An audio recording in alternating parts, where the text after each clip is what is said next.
Hi, this is Joanne Liu reporting from the 2013 SPE IADC conference in Amsterdam. Joining me is Ian Falconer, the Marketing and Technology Manager for the drilling group in Schlumberger. Ian, thanks so much for joining me. It's a pleasure.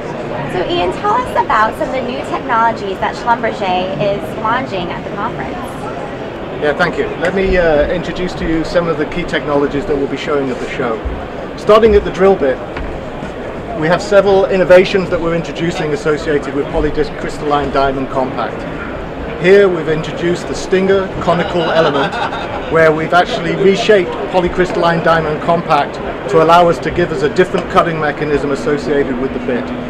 This allows us to overcome some of the existing challenges we have with shear cutters. At the same time, we're introducing the Onyx 360 cutter. Here we're using traditional shear cutter technology, but rather than using a static cutter, we're actually allowed the cutter to freely rotate within the body of the bit. What this does is it reduces the wear pattern associated with the cutter, and it allows us to get much greater bit life on the bit, and also to increase the ROP associated with the performance of the bit. Moving up from the bit, we then have the IPZig technology that we introduce up here. The IPZig technology is a near bit inclination and azimuthal gamma ray measurements. The challenge being to get the measurements as close to the bit as possible, such that we can better both geometrically and geologically steer the bottom hole assembly. The third key technology that we have is the Power Drive Archer. And 2 years ago at this conference we introduced the Power Drive Archer 675 for the 8.5-inch hole section, where we were extending the portfolio of rotary steerable offering to allow us to address higher build rate, higher turn rate capabilities. This year what we're introducing is the 475 Power Drive Archer. So this is for the slim hole, bottom hole assembly market, for the 6-inch hole size. So again, pushing the envelope in terms of what rotary steerables can do in terms of the drilling systems of the future. Moving up the bottom hole assembly, the next technology that is we're going to be introducing is the Digiscope. So Digiscope is our new generation MWD system.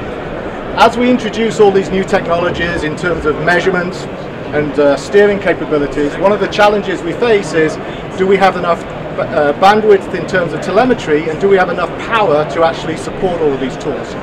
So the Digiscope is our new workhorse of MWD system that ensures that we can provide our clients with the measurements in the speed that they require, and also we have the ability to power all the tools downhole. The last one I'd like to talk about is the Rhino. The Rhino is the industry-leading borehole enlargement technology that came through the Smith acquisition.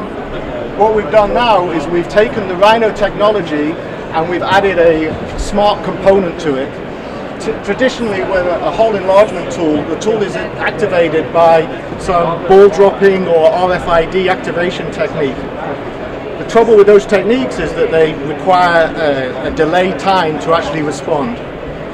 Through a hydraulic activation system, we can now instantaneously activate the Rhino.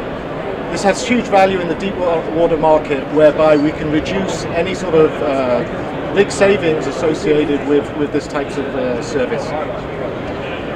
As you go around our booth, you'll see that our focus is not just on the individual product technologies that we're introducing, because these discrete technologies on their own require integration if you're going to get the benefit out of all of them. And you'll see as you go around the booth, we describe the various integration technologies that we're using that allow us to concurrently engineer all of these components into a complete drilling system offering. Well, Ian, thank you so much for introducing us to these new technologies. Pleasure, thank you. And thank you for joining us on drillingcontractor.org.